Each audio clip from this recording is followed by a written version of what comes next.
in love with an animal. That's actually what happens, I think. And I just have to do it over and over again in different ways. Mm-hmm. And I just happen to be real fond of bears. So I did a whole bunch of them.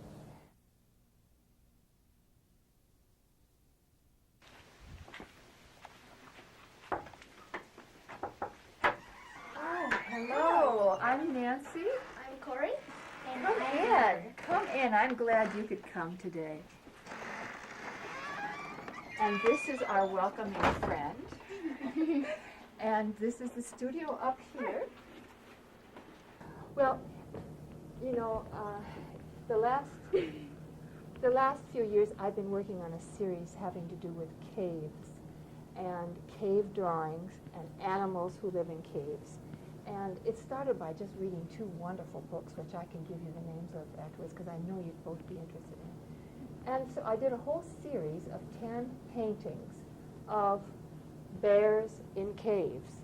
And the bears are, in the other pieces, are showing their children their history, because these are cave bears up here, right here. Mm-hmm. And these, as part of the story, these bears are just jumping for joy because they have found their relatives. They've found these cave bears. These are today's bears, and they found their bears. That's also a bear. These are all taken from the drawings in the caves. They're French caves. This is a drawing which is using the fabric work in the living room as a model. Our model was lying right here, and I had that fabric piece above her, and so I just drew the fabric piece. So it's kind of like you're drawing pictures of your own drawings. So you had a real person modeling? Yes. Every 2 to 3 weeks, twice a month, we have a model come and stay here for 2.5 hours in the morning, so it's not too hot in the summer. And a group of us has gotten together here for, I think it's nearly 16, 17 years. What happened with the one that you just saw was it was just a regular painting on a square piece of cloth, and it's painted and quilted.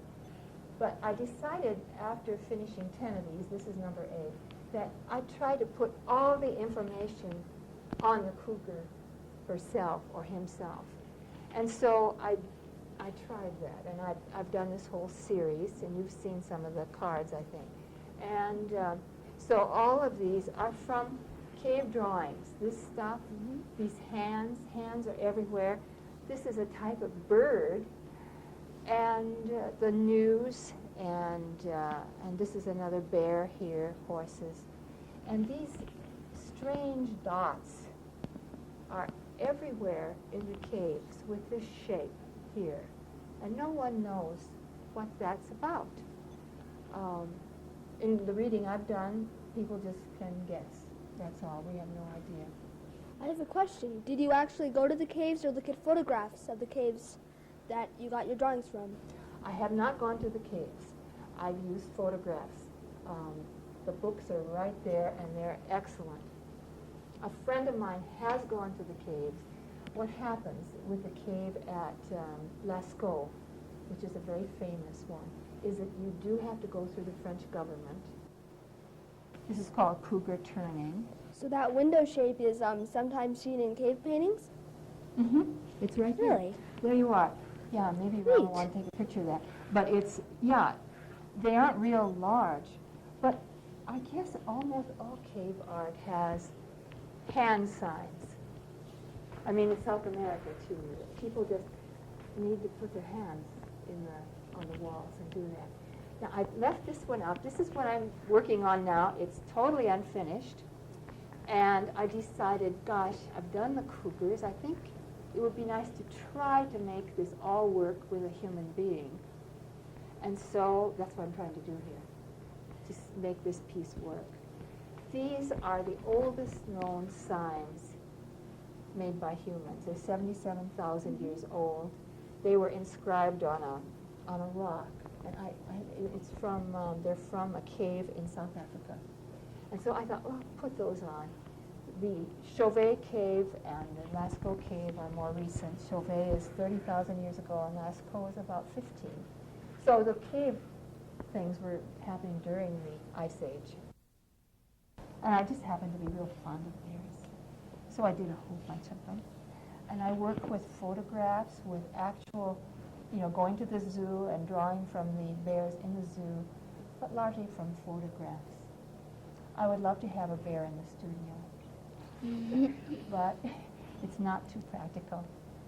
Well, one of my questions was, do you have any particular colors that you use for certain reasons? Do you mean that, do the colors sometimes mean something other than the Yes. color? Like, are they symbolic of something? Yes. No. No, I don't do that. I work from a strictly, I think that's true, I hope I'm telling the truth here. I work from a strictly artistic design standpoint and use the colors that work in the piece. So would they fit the emotions, is what you're saying? Yes. Okay. Well, I hope. One hopes for that. As in everything, and you as an artist, both of you know that some things are more successful than others. Yeah. And I was also wondering with your cougars, the way you draw them, like the backgrounds, you place things in the background. You might, because in one of them over there, I saw you place a plug-in. Mm-hmm. And so I was wondering why you would use plug-ins in an outdoor. Oh, well, Piece. it's a connection to the present, kind of, and it brings us into the 20th century, whereas cougars are ancient. And also, I just feel free to use those elements wherever I want to. I wasn't sure over there with the floating cougar in the sky, but the more I look at it, the more I think that's okay. You wouldn't find a cougar floating, but it's kind of cloud-like, and it's kind of a strange piece. Yeah. So, but this is one of the problems with working in this mode. The background on which these are placed is then very important. Now, I work on the floor when I'm starting. This is a big piece. And I accidentally backed into the paint with my, not these shoes, with my tennies. And so I walked on the piece because I didn't know what else to do with it. I just walked on it. And so those are all prints from the tennis shoes. And I kind of like it. I thought, well, you can print too. Why It not? looks nice. Yeah, it can happen. But it was a total accident. So taking advantage of accidents is fun. On the piece of the crouching man, is that a hat on his head? The piece with the crouching. There. Oh, here, this person. Mm-hmm. It could be. It could turn out to be. I had envisioned it as hair. This is the drawing from the model. Working on that, erasing. So, and I copied it with felt pen so it'd be dark. And then I have an overhead projector, and it will take a 6 by 6 inch piece. Mm-hmm. So I put it on there and wait till it gets really dark, which is like midnight in the summertime, but in the wintertime it's no problem. Then I can project it on the fabric, and I don't have to do a lot of work, transferring the image. It saves a lot of time. And so that's how that's done. And I've worked that way quite a bit. This piece was done that way too. I did the drawing, the basic bear drawings first, and then went with the overhead projector. What's interesting, in this last cave discovery, the Chauvet Cave, they found hyenas, owls. Here's an owl. They found drawings of all kinds of animals they had never seen before. It was an absolutely breathtaking discovery. It really was. And so it leads everyone to hope that there are other caves that are not yet discovered. Because often they're just not even accessible. There are holes in the ground, and people fall through. These will be in the show at the museum. There are, I think, 7 of these Kruger drawings. But what was interesting was that I was working right here, and I'd had a health thing happening, and I couldn't do anything. I said, well, at least I can draw. I can do that. So I was here drawing, and I just happened to look up over there. See that gate? Yeah. Outside there was a cougar. First time ever I've seen one here by our house. Really? And she turned around. She was a beautiful big cougar. She turned around and kind of moved very slowly while I was just open-mouthed looking at her. And then she just jumped up the hill there and was gone. In that piece right there, is that a lamp or? Yeah, that's a some lamp. sort of. And this is a rug. And I just don't know about these light, these outlets and then the sky. It doesn't make any rational sense, of course. But it makes artistic sense to me, and also for the mood. The hand in the second picture, does that have any meaning at all? What does it mean to you? What do you think? Looks like someone's gesturing the cougar to come to him or her. Uh-huh. Yeah, that makes sense to me. I just did the hand.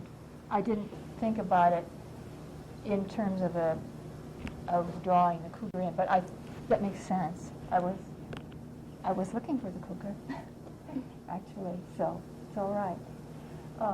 Then this is a little bit later in this series using different colors. This is called Carrier. And